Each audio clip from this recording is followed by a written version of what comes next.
সহকর্মীদের দুজনই এগিয়ে আসে।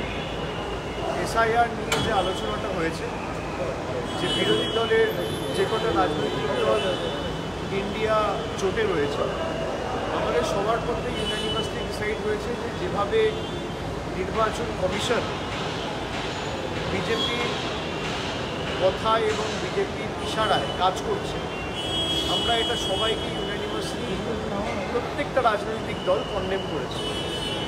এবং তার সাথে সাথে কীভাবে এরা ভোটে কারচুপি করেছে এটা কাল বিস্তারিত আলোচনা হয়েছে এবং একটা দুপুরে প্রেস কনফারেন্স করেও আপনাদেরকে দেখানো হয়েছিল। সেটাই ইন্ডিয়া পার্টির প্রত্যেকটা প্রতিনিধি বা নেতা যারা ছিল তাদেরকে রাহুল নিজে ব্রিফ করেছেন।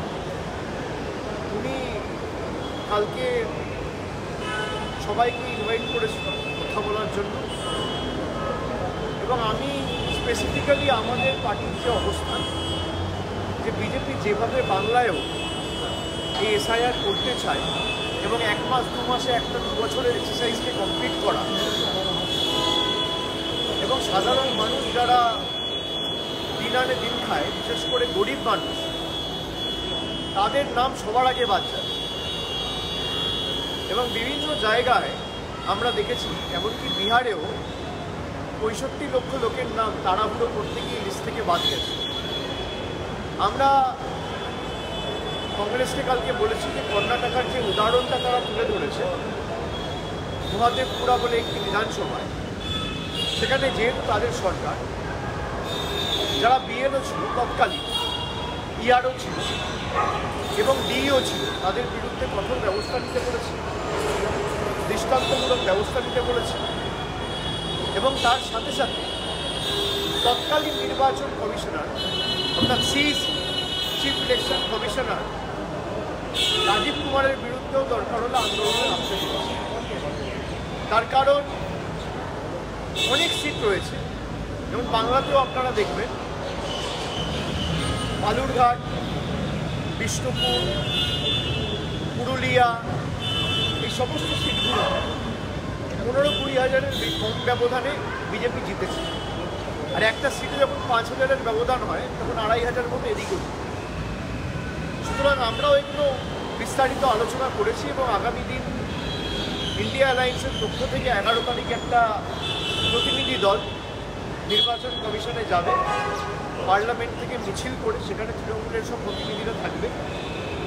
আমার কিছু পূর্ব নির্ধারিত কর্মসূচি এবং বৈঠক এখানে রয়েছে, যেহেতু জেলাভিত্তিক পর্যালোচনার কাজ আমি শুরু করেছি। 11 তারিখ উত্তর দিনাজপুর এবং বহরমপুরের বৈঠক রয়েছে, এবং আমি সেখানে ব্যস্ত থাকার কারণে আমি নিজেও হয়তো সশরীরে উপস্থিত থাকতে পারবো না, কিন্তু বাকি তৃণমূল কংগ্রেসের এমপিরা থাকবে সেই মিছিলে। এবং আমরা আমাদের দাবিতে অনড় এবং স্পষ্ট, আমরা চাই হাউস চলুক। আমি নিজে কালকে স্পিকারের সঙ্গে দেখা করেছি, স্পিকারকে অনুরোধ করেছি যে আপনাদের যদি লোকানোর কিছু না থাকে, আপনাদের যদি ভয়ের কিছু না থাকে, তাহলে আপনারা এসআইআর নিয়ে ডিসকাশন দিচ্ছেন না কেন? আমরা চাই হাউস চলুক, কিন্তু এই যে বাঙালিদের প্রতি অপমান, বাংলাকে বাংলাদেশি ভাষা বলে আখ্যায়িত করা এবং ইচ্ছাকৃতভাবে বেছে বেছে বিজেপি শাসিত রাজ্যগুলোতে বাঙালিদের উপর অত্যাচার করা, ব্যঙ্গ বিদ্রুপ করা, আক্রমণ করা, আপনি এর বিরুদ্ধে দরকার হলে আমরা ডিসকাশন চাই, আপনি ডিসকাশন দিন। তো যাই হোক, আমরা আমাদের অবস্থান জানিয়ে এসেছি। উনি কীভাবে হাউস চালাবেন উনি বলতে পারবেন, তবে আমরা চাই হাউস চলুক। কেন্দ্র সরকারের নিশ্চয়ই লোকাবার কিছু আছে, তারা ভয় পাচ্ছে, সে কারণে ডিসকাশন অ্যালাউ করছে। একটা প্রশ্ন, এ রাজ্যের মুখ্য নির্বাচনী আধিকারিক জাতীয় নির্বাচন কমিশনকে চিঠি দিয়ে জানিয়েছিলেন যে এসআইআর হওয়ার মতো পরিস্থিতি বা অনুকূল পরিস্থিতি রাজ্যের আছে।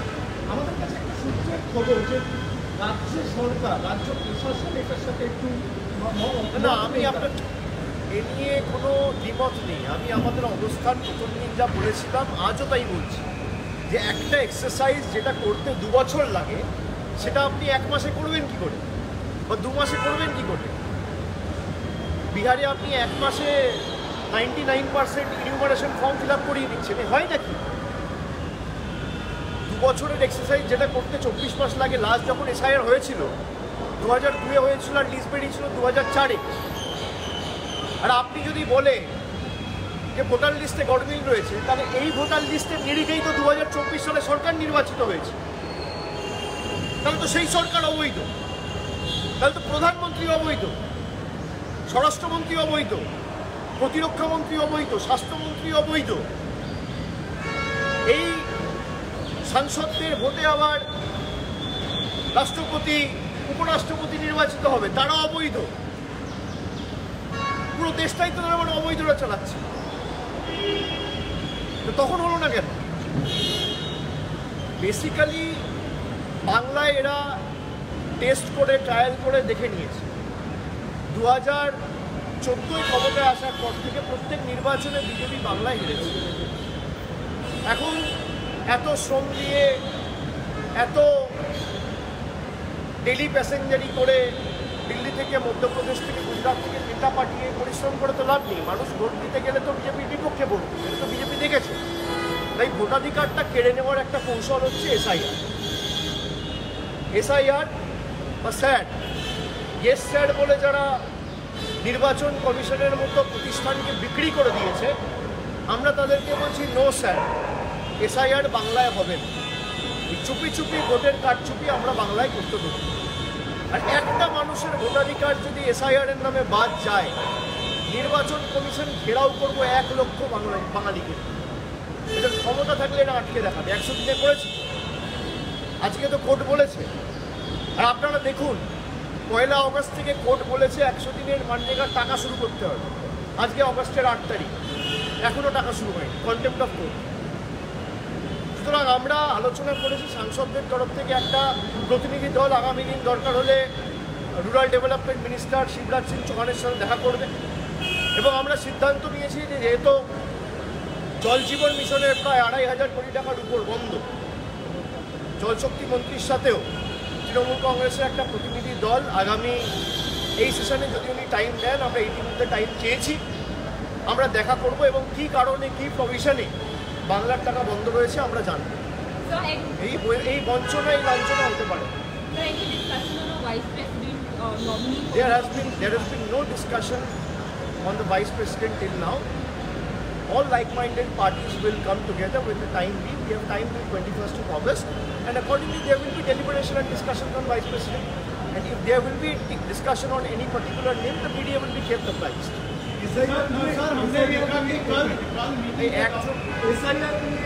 कांग्रेस तृणमूल कांग्रेस नेतृत्व के আমরা একসাথে দেখি বাংলার রাজনীতিতে অভিভবিষ্যতে কোনো প্রভাব। আমাদের অবস্থান খুব স্পষ্ট। তৃণমূলের জন্য যদি কেউ 1 পা হাঁটে, তৃণমূল তার জন্য 1 পা হাঁটে। কিন্তু আমাদের প্রায়োরিটি হচ্ছে বেঙ্গল। বাংলার যে বঞ্চনা, বাংলার যে লাঞ্ছনা, বাংলার যে অপমান, এই ইস্যুটায় যে রাজনৈতিক দল তৃণমূলের পাশে থাকবে, আমরাও তাদের পাশে রয়েছি। না, সে যে রাজনৈতিক দল হোক, সে কংগ্রেস হতে পারে, সেটা আম আদমি পার্টি হতে পারে, সেটা ডিএমকে হতে পারে, সেটা আরজেডি হতে পারে, সেটা সমাজবাদী পার্টি হতে পারে, সেটা শিবসেনা হতে পারে, যে কোনো পার্টি, উদ্ধব ঠাকরের গোষ্ঠী হতে পারে, আমাদের তো আপত্তি নেই। আজকে এই ইস্যুটা যেভাবে বাঙালিকে অপমান করা হচ্ছে, বাংলাদেশি বলা হচ্ছে, বাংলা ভাষাকে, আমাদের সমর্থনে যারা আমাদের জন্য 1 পা হেঁটেছে, আমরা তাদের জন্য হাঁটব। আমাদের কোনো ইগো নেই কারোর সাথে। আমরা সবাই মিলে ঐক্যবদ্ধ হয়ে বিজেপির এই একনায়কতন্ত্রের বিরুদ্ধে লড়ছি, এই স্বৈরাচারী বিজেপির বিরুদ্ধে লড়ছি, এদের স্বৈরাচারী শাসনের বিরুদ্ধে লড়ছি। আমাদের বক্তব্য, অবস্থান প্রথম দিন থেকে স্পষ্ট। कल देखा गया कि बहुत फेक वोटरों का लेके में चर्चा हुआ है, जहाँ पे देखा गया किसी का पिता का नाम गलत लिखा गया। और अभी तक देखा जा रहा है कि बंगाल में भी ये लागू करने का कोशिश किया जा रहा है, और अभी तक बंगाली माइग्रेंट लेबरों को पूछताछ का जो प्रक्रिया है वो भी जारी है। राजस्थान से भी ऐसी घटना सामने आ रही है, क्या कहेंगे? देखिए, ये तो सबके सामने है। जो फेक वोटर्स का मुद्दा है, उठाया गया है कि एक लोगों का नाम पे 5-5, 4-4 वोटर है। एक डोडी है जहाँ पे 50 से ज़्यादा लोग रहते हैं। एक एड्रेस पे 200-250 वोटर्स रह रहे हैं जिनका कोई अता पता नहीं है, कोई एग्जिस्टेंस नहीं है। और एक आदमी 5 बार 6 बार एक दिन में वोट किया है। वो वाराणसी में भी वोट किया है, वो कर्नाटका में भी वोट किया है। तो जो एसआईआर का बात करते हैं, उसी ने एसआईआर करने के चक्कर में जिसका इशारा पे इलेक्शन कमीशन में जाके बैठा था, उसी को एक्सपोज कर दिया। तो पूरा सरकार इल्लीगल है।